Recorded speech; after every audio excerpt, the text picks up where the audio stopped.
All right. This is a Fiat 500 Society Edition. What does Society Edition mean? Well, it basically means it has some stuff standard that I'll talk about in a bit. But first we'll do like a little walk around. And let's take a look at the car. It looks slick. Yeah, it's pretty slick. This version of the 500 was never sold in the US. This is the facelifted model that came out in 2015, and this is a 2015 model. As you can see, I really like these color matched inserts for the rear lights. I think it looks really neat, and like the bar shaped exhaust. It's pretty cool, pretty neat. Yeah, it's a small car. Yeah, Fiat has some nice looking cars. I mean, they're Italians, so they're all about styling. And like, they have these new headlights, which are LEDs. And they look pretty nice. The grill's kind of funky too. It's like this cool pattern. So like the Society Edition, it means you get these wheels, which are pretty cool. They have like the same pattern as the grill. You see? Should be pretty cool. Other things that, you know, like you get this badge. Some other stuff you get inside the car is the infotainment system is standard. The gauge cluster screen, which is not standard in the normal car, is standard in the Society Edition. And you get a sunroof. It's not a power sunroof. It actually doesn't open.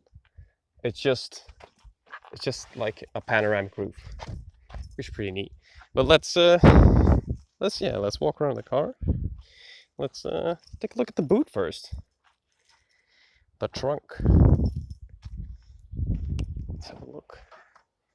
So it's a hatchback, 3-door, as you can see. I opened the left side door. You prefer manual sunroofs? It's not like it doesn't open, so it's not like a real sunroof. So like when you look here, the cargo capacity is okay at best. But when you there's like 2 clips on either end of the seat. Then you can fold the seats down, and with the seats down, you actually have some pretty good room. It's hard to do one-handed. They actually get some decent room in the car, but of course you lose your back seats. My dad's getting rid of it because he thinks it's too small. Yes, and this is literally the last day that we own it. It's getting traded in like less than 2 hours. Which is this is the last time I could stream with it, so that's why I took the opportunity. I wanted to do it yesterday, but yesterday was the Twitch blackout day. Let's put this back. We'll get in the back seat in a little bit. Let's see. Below the cargo floor is the spare tire. This car still comes with a spare tire. It was an option though, so it does cost extra, but it was standard on the Society Edition. So that's the boot. Pretty neat.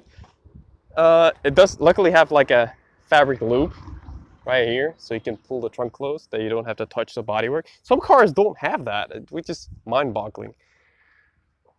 Sometimes they're gonna have to touch it. Smart. Right, let's, if we're doing like the workaround, let's go into the front, open up the engine compartment. Am I sad to see it go? Not really. I'm sad about the car that's replacing it, which is an SUV, which I'm not a fan of, as many of you know. But I'm not the biggest fan on how this car drives, and I'll explain that while we do a bit of driving itself. Let's see, where's the stick? I forgot where the stick goes. I haven't opened this compartment in quite a while. Let's see. There it is. Sorry, put it in. Ooh, it's very hot. Very hot. Here it is, the mighty engine of the Fiat 500 Society. It's a 0.0 turbocharged 2-cylinder. 2 cylinders, only 2 cylinders. And if you look closely, you can see the turbo right here. You want to buy this car and cover it cat decals? That's pretty sweet. It has a surprisingly big battery. That's because it has a start and stop system. But it's like a really tiny little engine. It's packed in there quite nicely. Oh, I can see it's actually overfilled. Some Fiat rep overfilled it. It's a 2-cylinder. They call this engine the Twin Air. So this is a Twin Air turbo. 0.9 liters. It makes 80 horsepower. But here's the kicker. It only makes 80 horsepower on 2 cylinders, but it makes 145 newton meters of torque at only 1,900 RPMs. So it makes peak torque really low in the RPM range, which is pretty neat for such a small engine. Like the horsepower number, like 80 horsepower, for a 0.9 turbo actually isn't that great, because there's a lot of 1 liter engines on the market these days that make 130 turbocharged easily. Let's go close the engine bay again. It's very hot. Put this in. We'll go take a look at the interior from the other side, of course.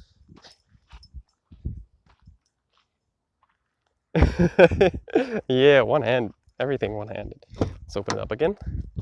So let's climb into the back seat. This is actually like the seating position I normally sit in. The only thing I changed, I put the seat all the way down. That's why there's a hole here now. Because when I mount up the phone to my head, I want to be as low as possible. So to get into the back seat, you have like a little clip right here. Just pull it. The seat slides forward. Here's a piece of candy on the floor. Nice. Free candy. Let's get it. And this is one of the problems with this car. I am now in the back seat. And let's see. I shall put it back in my driving position. Here are my knees. My knees are thoroughly in the into the back of the seat of the car. Let me turn the camera for you. I am very much squished in here. Also, I have literally zero headroom because I am too tall for this car. I cannot sit in the back seat because there's this almost dropped my phone. It has this C-pillar and it really raises the roof around here, which is exactly where you sit with your head. So I'm actually too tall and too big for the back seat of this car. Well, will we? Have you done similar review of the Copen or the Beat? Not yet, but that will come. I wanted to start with this car because it's actually leaving, but I have been planning like for a long time to do car reviews, and I was just waiting for the right moment, and now I was forced to do it for this car because it's leaving our position, and that's why I'm doing. What would you give this car out of 10? 6. I think it's passable. I like the styling. And I'll get to the interior right now. Let's get in. Let's put the key in ignition. You'll see what happens. Here's the key, by the way. Just a standard Fiat key, like the flip up. So you have a key, a button for the trunk, lock and unlock, and this pops the key. Let's pop it in. You're greeted to this screen. It's actually a gauge cluster screen, and the little Fiat in the center actually is color coded to the actual car. So if you have a red one or a black one or a gray one, it'll show the color of that car, that's nice attention to detail. I really like that. And even if you put it has an eco mode, which I'm not the biggest fan of, because it very much delays the gas input.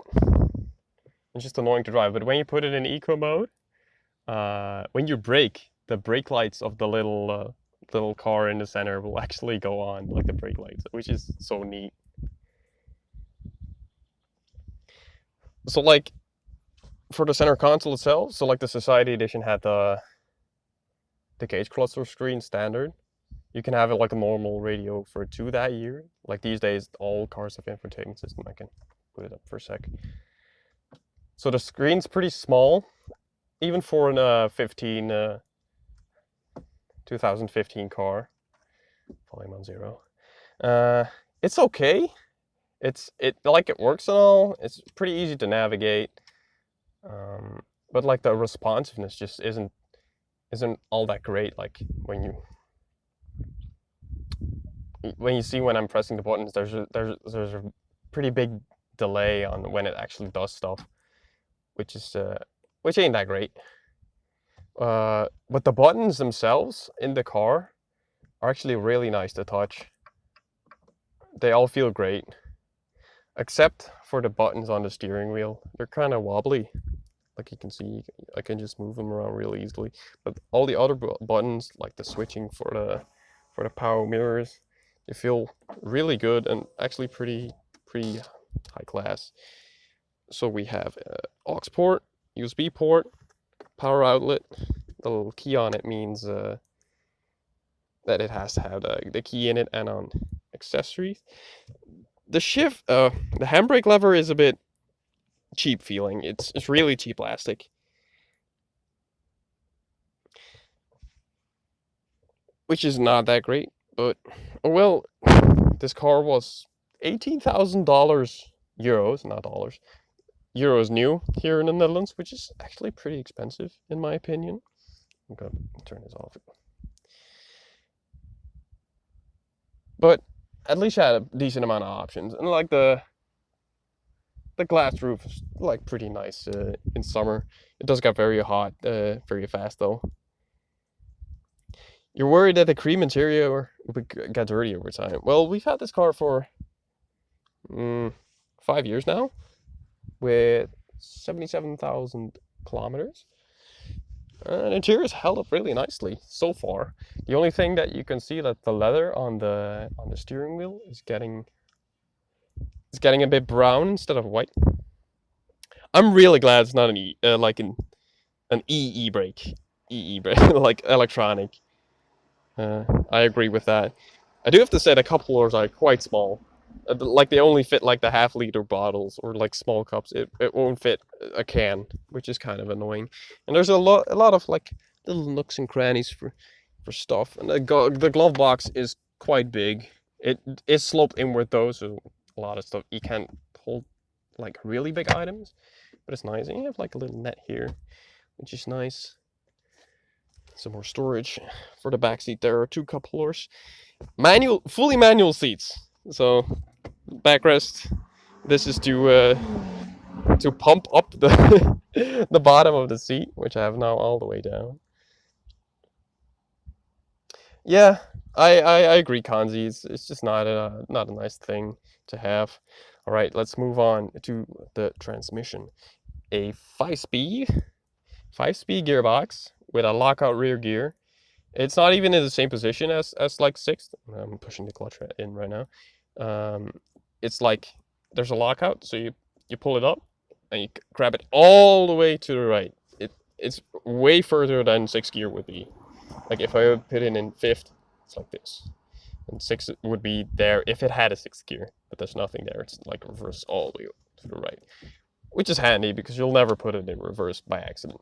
Not that that's ever an issue to me, but maybe for some people. Another thing I really like, door handles are actually made out of metal and they feel really premium.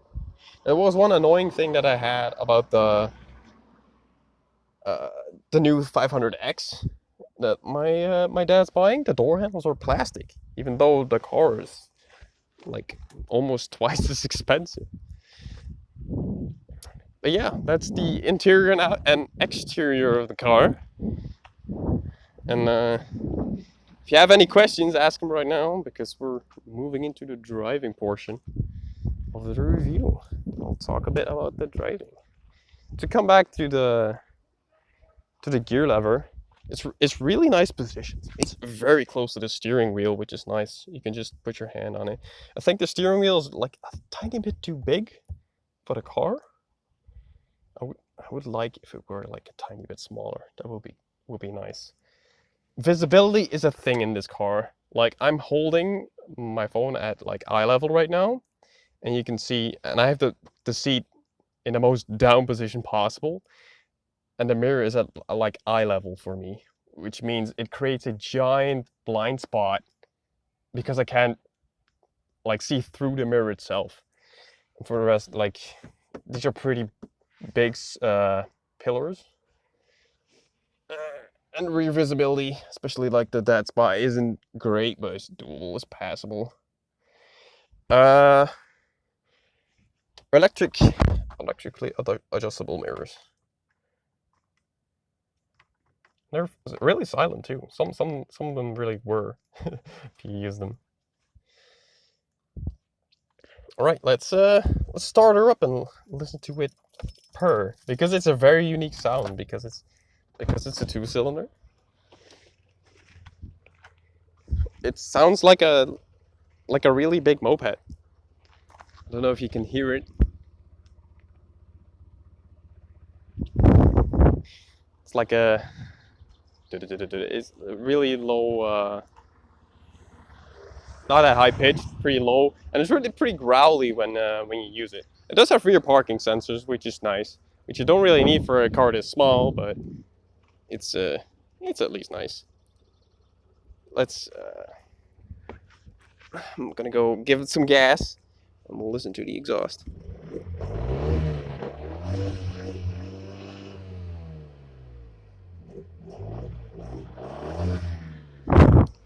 I just got a text from my provider that I have used 80% of my data, so I'm gonna go drive it. So this will be the end of the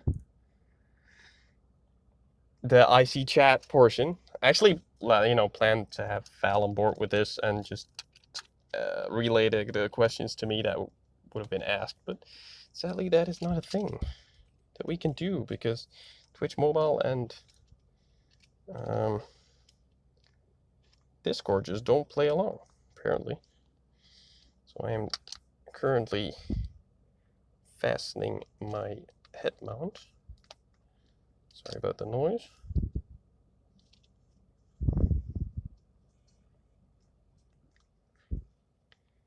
I'll have to. I'm sorry, I'm gonna put you down for a bit.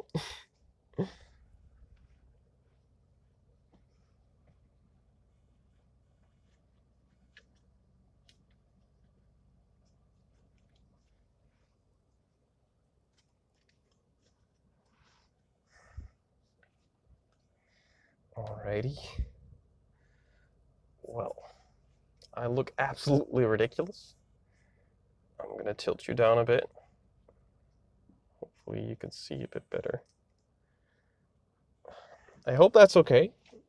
I hope you can see right now. I have no way to check, which is why I want to help, but oh well. It is as it is. I can't help it. I hope you can see. At least I can. I'm gonna duck down a bit so you can see better. And now, let's get into driving. Safe driving practices, of course. I will not speak. Here we go. I look absolutely ridiculous, but I don't care.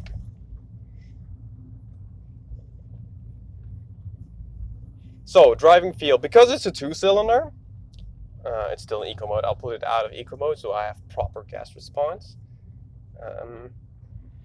Because it's a 2-cylinder, and because peak torque is so low, it's actually really nice to drive in higher RPM ranges. But in lower RPM ranges, like when I got 2000, it gets really jolty and jiggly and shaky because the 2-cylinder can't balance it out, especially if I push the gas pedal a little more, a bit deeper.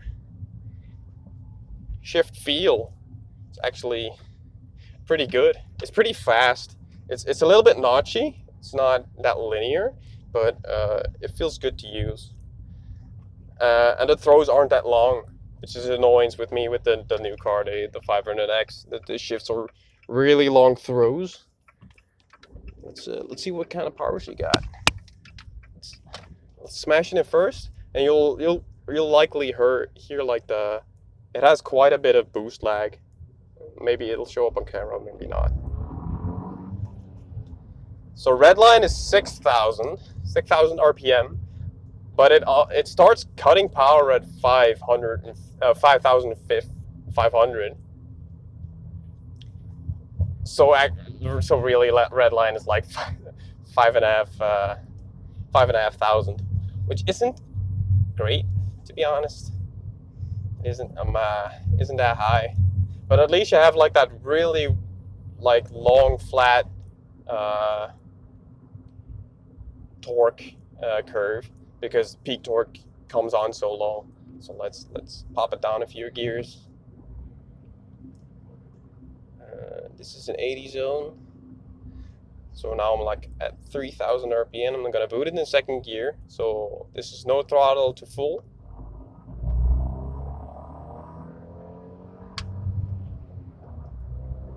And that's 80. So it's pretty zippy, which is nice.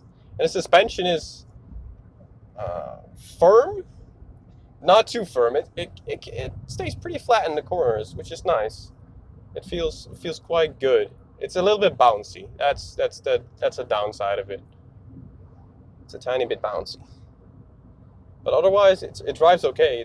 My main issues with this car are the visibility with the whole mirror thing, and I don't like the power steering that's on this. And there's one more thing: it's the seating position. If you drive this car for long periods of time, it's not very comfortable anymore. So yeah, but especially the electric power steering, it just doesn't give any feedback from what the wheels are doing on the road. It is speed sensitive though, so it'll firm up a little bit when you get into the higher speeds, highway speeds. So that's kind of nice. Let's go and get on some B roads. Check my mirrors. It's all safe. Let's boot it. So I'm at full throttle and at no power, and there comes the power. Like below 2,000 RPM, there is very little power. You really gotta get it up in the RPM range to get some decent power out of it. Oh, I'm getting some very, very weird looks. Because I'm driving with my phone on my head. Oh, that's 60 already. Don't break the law. It's not allowed. So yeah, that's the Fiat 500 Society Edition 0.9 twin air turbo. It's an alright car. It ain't amazing, but at least it's economical. They claim it does 27 kilometers per liter, but we've never been able to achieve that. The best we've ever done was 23, and we average about 21 kilometers per liter, which is still good for a small car. It only weighs 900 kilos, and like the little engine, it's still very economical. It's not like anything I can beat with my small cars, and those are even lighter, but they have older engines, of course, because, you know, they're older cars. But yeah, running out of things to say. It drives all right. It's just there's just some nitpicky things. It's not really nitpicky things because they really bother me. So it's not nitpicky at all, really. It's just, yeah. I hope you can see all right. I'm just gonna pull over and check what y'all have to say, and then I'm gonna probably end the stream. There's a nice open spot. Hopefully I won't get hit by a tractor. Alright, put on the e-brake. I'm gonna release my phone. Ooh, my phone's very hot. It looks pretty from what you can see. Hi, Lisa. How are you doing? I'm gonna just get out. Turn the car off. Get one last shot of the car. That's it. That's the Fiat.